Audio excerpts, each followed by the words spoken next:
¿Qué pasa con personas que se han quitado la vida? ¿Van al cielo, van al infierno? ¿Qué pasa con esas personas? Yo lo pondría en una categoría que es pecado.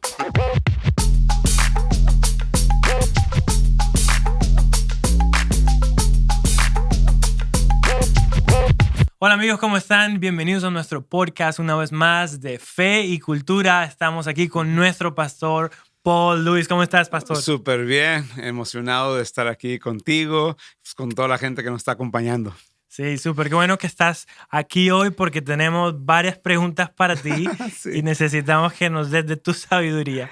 Y bueno, hemos estado en esta serie de Jesús controversial, Sí. y hemos estado hablando de disforia de género, el movimiento transgénero y Sí. otras cosas como hablar la verdad y la gracia. Sí. Y hemos aprendido mucho de ti.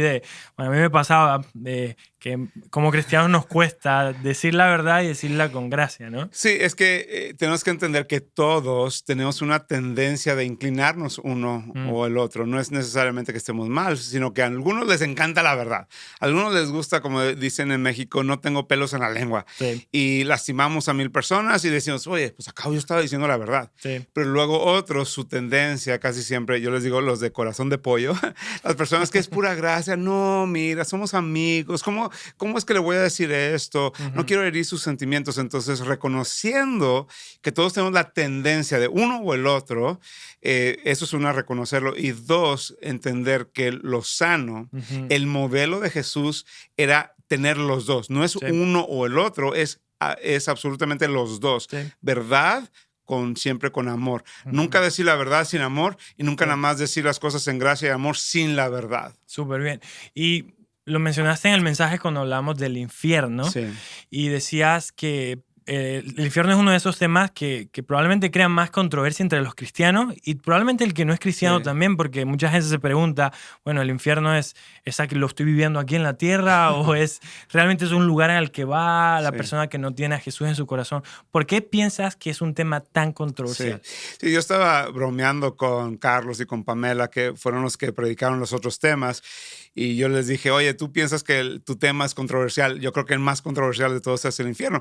Y la razón que esa es mi opinión es porque literalmente estamos hablando de una eternidad de separación de Dios. Entonces, ¿qué más controversial hay que eso, no? Entonces, es controversial porque pues, hay muchos malos entendidos, ¿verdad? Aquí es donde algunas personas, incluso las iglesias o los ministerios, tienden a inclinarse a una de las dos cosas que decía. Hay algunos que, pues, mucha verdad y no es para criticar, pero son los pastores que se la pasan gritando, vas a podrir en el infierno, no dan contexto, dicen, vas a arder y que el fuego y eso, y se la pasan gritando y describiendo algo horrible, pero no lo dicen con compasión y con gracia. Y luego hay iglesias que no quieren confrontar, no quieren, yo doy el ejemplo, es como si fuera yo con un doctor y el doctor se da cuenta que tengo cáncer y que una operación me puede ayudar y salvar la vida. Pero si el doctor, y si se ofende Paul si le digo que tiene cáncer, vato, no me ofendes, dime la verdad para salvarme. Hay iglesias que nunca mencionan la palabra arrepentimiento, nunca hablan la palabra pecado, nunca hablan la palabra infierno. ¿Por qué? Porque no quieren ofender a las personas. Entonces, yo creo que Jesús hablaba, incluso en toda la Biblia, Jesús fue la persona que más habló del infierno. Está registrado que 33 veces Jesús habló del infierno, pero siempre una manera de verdad con amor. Entonces, verdad, que es un lugar horrible. Empezando cuando Jesús lo describe, incluso usa una analogía de un valle que existe ahí en Jerusalén. Y era un basurero, era donde había cuerpos que se estaban pudriendo. Y ahí era un valle donde hacían sacrificios de bebés. Era lo más horrible. Jesús hace referencia a ese valle para que los judíos entendieran que ese es un lugar real. Entonces Jesús, en las palabras de Jesús en Mateo, está hablando que va a llegar un día, el juicio de Dios, donde Él va a separar a las ovejas de las cabras, a la derecha las ovejas, hacia la izquierda las cabras, y a los de la derecha, que son las ovejas, y eso es donde viene lo de la gracia. La razón que hablamos del infierno es para el otro lado, la gracia.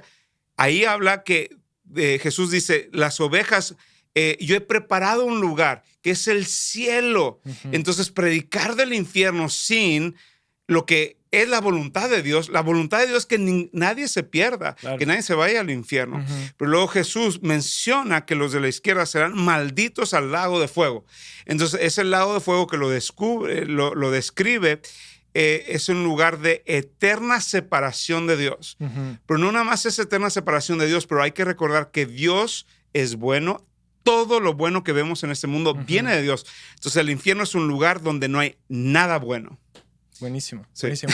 Mucha gente cuando ya salió el primer episodio y mucha gente dejó comentarios y gente daba gracias de que tocábamos estos temas. Y gracias porque están hablando y trayendo verdad o trayendo luz sobre estos temas. Y creo que el infierno es uno de esos temas que es una estrategia del diablo, la vemos y Claro. creo que lo mencionaste, hacer creer a esta generación, sobre todo redes sociales, las personas que viven, busca tu propio camino, encuentra tu propio camino, disfruta tu vida aquí en la tierra, porque la mentira del diablo, y lo mencionabas tú, que no es tanto que la gente diga, Dios es malo porque te manda al infierno, sino es más que todo decir, realmente, como hizo en Génesis, ¿no? ¿Realmente existe el infierno? Sí. ¿Hay un lugar así? ¿Crees que Dios te mandaría a ti al infierno? Sí, o sea, dice, pues es que Dios es amor. ¿Cómo es posible que Dios mande a alguien al infierno, no? Entonces, nos quedamos como que atrapados en esa mentira. Hay que recordar que Satanás es el padre de las mentiras. Entonces, incluso cuando nos dice, bueno, es que todos los caminos llevan a Dios, yo diría que eso es cierto, porque ahí dice en Mateo y en Apocalipsis que todas las naciones, todas las personas, lo que yo diría es que todos los caminos llevan al juicio de Dios, pero no todos los caminos llevan al cielo, que es una eternidad con intimidad con Dios. Entonces Satanás es mentiroso, es engañador, te pone esa duda. Incluso algunas veces hay gente, y más los hispanos somos, es que no me gusta hablar de la muerte, no me gusta pensar qué es lo que sigue. Pero eso es una estrategia de Satanás, que no pensemos que sigue una eternidad. Y si tú no estás seguro, porque la realidad es que el infierno sí es un lugar, es real y es horrible. Este es un lugar de, como lo describe la palabra de Dios, de densa oscuridad, de fuego. Así lo está tratando de escribir en una metáfora, pero lo que está tratando de hacer Jesús y las Escrituras es decir, esto es algo todavía peor que ni siquiera puedo describir. Sí, increíble, increíble. Creo que algo que mencionabas tú, que querías que la gente fuera muy claro cuando tú compartías, es ¿para quién creó el Señor el infierno? Y creo que es muy importante porque gente que nos escucha dice, bueno, no me llena de esperanza ni fe, y bueno, no tienen esa claridad. ¿Para quién creó Dios? Sí, la buena noticia es que Dios no creó el infierno para nosotros, para el ser humano. Claramente dice que lo creó para el diablo y sus ángeles, sus demonios, ¿no? Y en esos mismos versículos dice que Dios creó el cielo. Cuando Jesús está diciendo el reino de Dios, cuando dice yo estoy preparando un lugar para usted, está hablando de la eternidad con Él. Entonces, no es que Dios mande a nadie al infierno, pero porque nosotros como Satanás, básicamente lo que Satanás quiere hacer es que todos nosotros nos vayamos al infierno con Él. Sí. O sea, Satanás nos odia. Como hijos e hijas de Dios nos odia. Sí. Entonces Él va a hacer que tentarnos, va a traer confusión para que nosotros nos separemos de Dios. Entonces yo lo diría de esta forma, no es que Dios te mande al infierno, sino que nosotros, nuestra rebeldía, nuestra desobediencia es lo que nos separa de Dios, porque Dios es un Dios santo y perfecto. Nuestras decisiones de rechazar su sacrificio, nuestras decisiones de enfocarnos en la maldad y el pecado, eso es lo que nos manda al infierno. Porque básicamente, o sea, tenemos un Padre bueno, que es Dios, y Satanás, y le estamos diciendo, no, Dios, no te escojo a ti, escojo a Él. Sí. Incluso lo mencionaba hoy, yo les decía, quiero que te imagines que hay una puerta para el infierno. Como si yo me lo imagino como si hay una cueva, ¿no? Pero bueno, pero afuera de esa puerta, imagínate que Dios nos amó tanto que afuera de la puerta del infierno puso la cruz y puso una señal y dijo, para entrar aquí, o sea, para entrar al infierno, tienes que rechazar y cruzar y rechazar este cuerpo y ese sacrificio. Esa es la realidad. Sí. Todas las personas que se van al infierno es porque desobedecieron a Dios, rechazaron el sacrificio, porque Dios hizo todo lo posible para salvarnos. Sí. Dios Todopoderoso se hizo carne y hueso, sufrió. O sea, estuvo aquí en este mundo para salvarnos. Entonces, nosotros cuando lo rechazamos, nosotros somos los que estamos siguiendo el plan de Satanás, y Satanás contento, porque él, pues órale, o sea, entre más gente me llevo al infierno, mejor. Sí. Pero el infierno fue creado para el diablo y sus demonios. Súper claro. Y creo que también esto viene mucho al tema del libre albedrío, ¿no? Y mucha gente dice, bueno, si Dios es todopoderoso, si Dios nos creó, Él podía tener el poder de simplemente decir, bueno, todos vámonos al cielo, todos juntos, ¿no? Porque Dios es todopoderoso. Pero el deseo de Dios desde el principio, cuando creó a Adán y Eva, era tener comunión con ellos.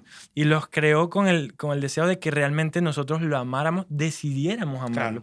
Y es el mismo pensamiento de la salvación. O sea, Dios quiere que seas salvo. Dios dice, hey, está todo listo para ti, solo necesitas creer y aceptarlo, ¿no? Es parte, está en nosotros decidir, es el libre albedrío. Y yo creo que ese es el deseo de Dios de tener una relación con nosotros que nos dice, te lo doy para que realmente me ames. Claro. Porque si no seríamos robots. Sí, claro. Y yo te doy esta analogía. ¿Cuántos años llevas casado con Adriana? Cumplimos 10. 10 años, ok. ¿Te imaginas si de repente alguien llegara contigo y te dijera, oye, José, déjame decirte una cosa. Cuando tú te casaste con Adriana, lo que no sabías es que tu papá, José, habló con Adriana, le puso una escopeta a su cabeza y le dijo, te casas con José porque si no te voy a matar a ti, a toda tu familia y hasta a tu perrito. Y si Adriana te dijera eso, se sentiría muy feo, ¿verdad? Porque tú quieres que Adriana escoge estar contigo, que te ame, ¿verdad? Y en esa relación van madurando y se van uniendo más los corazones, y ahora tienen una preciosa niña, ¿verdad? Y van creciendo. Bueno, es el mismo concepto. O sea, Dios quiere una relación. O sea, desde el principio, Dios caminaba con el ser humano, caminaba con Adán y Eva. Y ese es el plan original. Y eso es lo padre del cielo. Que no sé si te pasaba a ti, pero yo cuando estaba chiquito, describían el cielo como que si fuera una reunión de alabanza y adoración que nunca se acaba. Y yo la verdad, yo decía, pues qué padre el cielo, pero pues me voy a cansar un poquito, ¿verdad? Yo también pensé eso. Y si me mandan allá voy a estar muy cansado. Sí, pero imagínate este mundo, lo que te encanta de este mundo, pero todo lo bueno, pero quítale todo lo malo. Todo lo malo. Así va a ser el cielo. Entonces, Dios quiere caminar contigo. Yo me imagino un atardecer en el cielo, una carnita asada, y de repente, o sea, llega Jesús, estamos conviviendo. Literalmente, el Edén era así. Era los árboles, el fruto, los animales, y era caminar en un atardecer con Dios. Eso es lo que literalmente. Entonces, cuando Jesús está hablando de las ovejas y que las va a traer, dice, benditos por mi Padre, dice, porque ese fue el plan original, el plan desde el principio.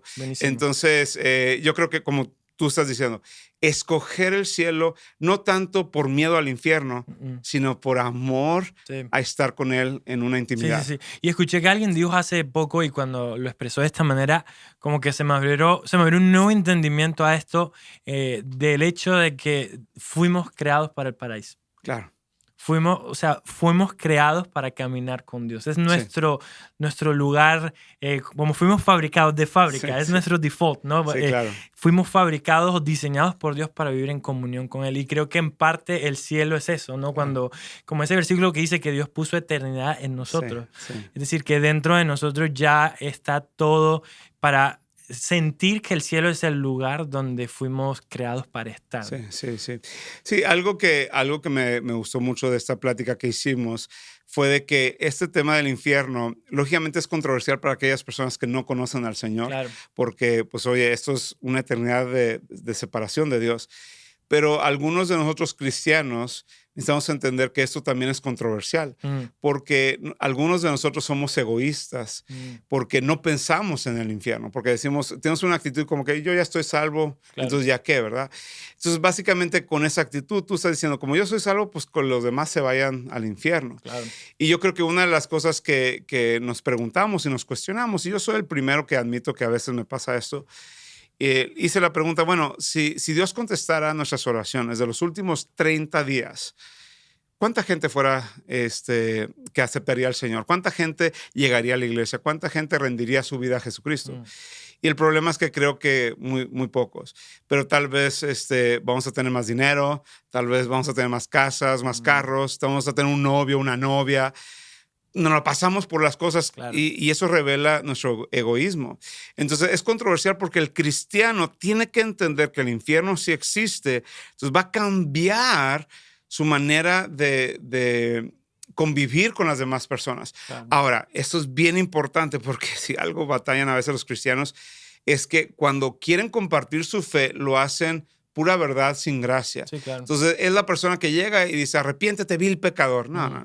O sea, es relación. Sí. Es literalmente invitar a tus vecinos a una carne asada, convivir con ellos, mostrarles que realmente te interesa. Eso es lo que hizo Jesús. Wow. Comía con ellos, los escuchaba, pero luego el propósito de Jesús era que fueran salvos. Sí. Y creo yo que algunos de nosotros cristianos no tomamos esa responsabilidad.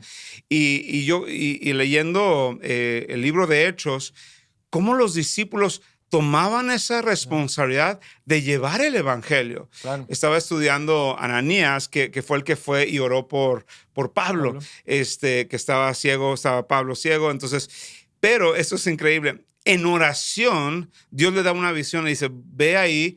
Y recuerda, él decía, oye, pues Pablo es el enemigo, enemigo. Entonces, fue un riesgo, ¿ok?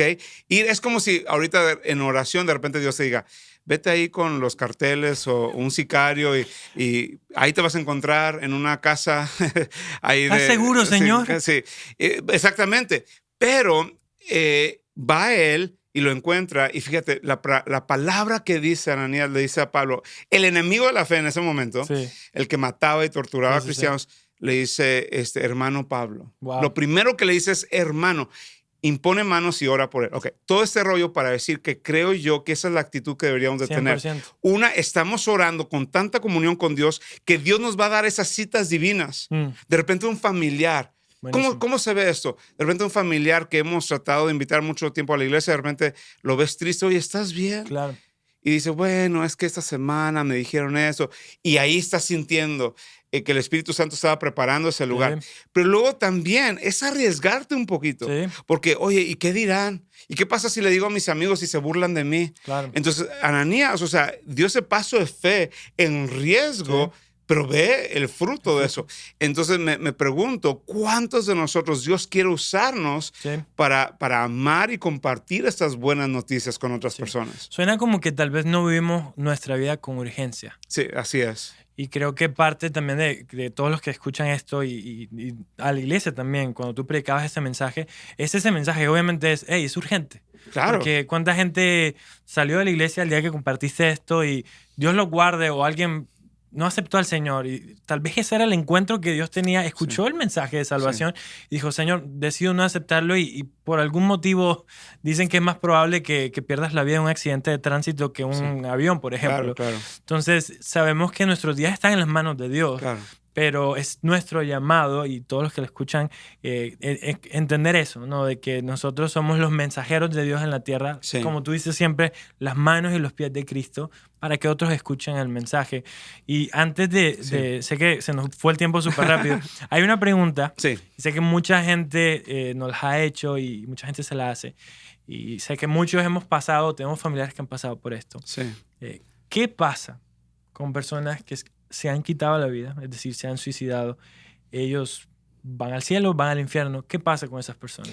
Sí, lo que yo diría es que quitarte la vida o suicidio, yo lo pondría en una categoría que es pecado, ¿ok?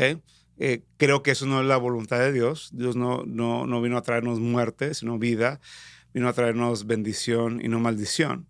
Pero entonces, si lo consideramos pecado, la pregunta es entonces que cuando nosotros confiamos en Jesucristo, que cuando Jesucristo nos perdonó, necesitamos reconocer que Jesucristo, la sangre de Jesucristo es mucho más poderoso que cualquier pecado. Cuando nosotros rendimos nuestra vida a Jesucristo, Jesucristo perdona nuestro pecado pasado, presente y futuro. Y algunos van a decir, a ver, ¿cómo que futuro? Vato, todos nuestros pecados eran futuros. Cuando Jesucristo murió en la cruz, todavía no existías tú, todavía no existía tu pecado. Entonces, cuando Él pagó ese precio, cubrió todos nuestros pecados. Entonces, te voy a dar un ejemplo. Te estoy usando a ti aquí de conejilla de indios, ¿no? Entonces, vamos a suponer, tú vas manejando y Adriana es muy buena onda, pero pues tú ese día estás medio de mal humor, ¿no? Entonces, de repente vas manejando y Adriana te dice una cosa y tú te enojas. Le dices, ¿sabes qué, Adriana? Cállate, no seas tonta. Eso sería pecado, ¿verdad? Claro. Sería malo. Sí. No seas tonta. Y donde volteas se te cruzó un camión, ¡pum!, chocan y mueren. Entonces, ¿qué? ¿Te vas al infierno? Porque me equivoqué antes de... ¿Porque no tuviste tiempo de arrepentirte? Claro. No, o sea, creemos que nosotros somos muy buenos pecadores, pero Jesucristo es un mucho mejor salvador. Wow. Entonces, ese pecado de insultar a tu esposa, o sea, Jesucristo lo hubiera perdonado, lo cubre. Entonces, digo esto porque entonces creo que si la persona aceptó a Jesucristo, no por un momento débil de su vida, claro, va a perder la salvación. No hay nada, tú has sido sellado, has sido separado, estás en las manos de Dios y nada te puede separar. Pero quiero decir esto porque si hay una persona que está pasando por esto, Dios tiene un plan para tu vida y Dios es mucho más poderoso que cualquier ansiedad, cualquier depresión. Te lo está diciendo una persona que a los 19 años tenía una escopeta en su boca y se quiso quitar la vida. Y en ese momento yo sentí una invitación y una promesa de Dios. Y la invitación fue, confía en mí. Y la promesa es, nunca te voy a abandonar. Y te voy a decir, ya me estoy acercando a los 50 años, Dios cumple sus promesas. Amen. Dios no me ha abandonado, Dios me ha restaurado y ya no tengo esos sentimientos de quitarme la vida. Pero en esos tiempos, cuando tú sientes esto, acércate con un líder, acércate con un amigo, expónlo. A veces nosotros nos quedamos en esa oscuridad. Recuerda, Satanás te odia, es tu adversario, es tu acusador. Y cuando te quedas tú solo en la oscuridad, es como si te estuvieras gritando al oído. Claro. No sirves para nada. Eres un fracaso. Nadie te quiere. Y empiezas a fantasear. ¿Quién va a llorar en mi funeral? Claro. ¿Cómo van a sufrir estas personas? Todo eso es engaño de Satanás. Entonces, lo que te estoy animando, no porque te diga que no perderías la salvación, yo te diría que hay mucho más bendición. Claro. Rechaza esa oscuridad, exponlo a la luz. Se vale, o sea, ¿cuánta gente en la Biblia, Elías, Moisés, David, Señor, quítame la vida? O sea, esos grandes profetas sufrían de depresión, pero se aferraron a las promesas de Dios. Entonces, eso sería mi consejo, que te aferres a las promesas de Dios, pero háblalo. Háblalo, acércate con alguien que confías y vas a ver que ellos te van a ayudar. Pastor, muchas gracias por tu tiempo, por conversar conmigo y este tema. Sé que hay muchas más preguntas, muchas cosas que pudiéramos conversar acerca de este tema. Pueden ver la predicación. Es cierto, y esa es una buena promoción. Si quieres saber más de este tema, abajo te dejamos el link del mensaje para que lo veas. Y si hay algo que como iglesia nosotros te podemos ayudar, escríbenos también ahí, nuestro equipo te contacta. Suscríbete al canal de nuestra iglesia, al Laypoint en español. Puedes ver los mensajes, puedes escuchar música para que ores y bueno, todo el contenido que tenemos disponible para ti. Así que hasta una próxima y que Dios te bendiga. Nos vemos.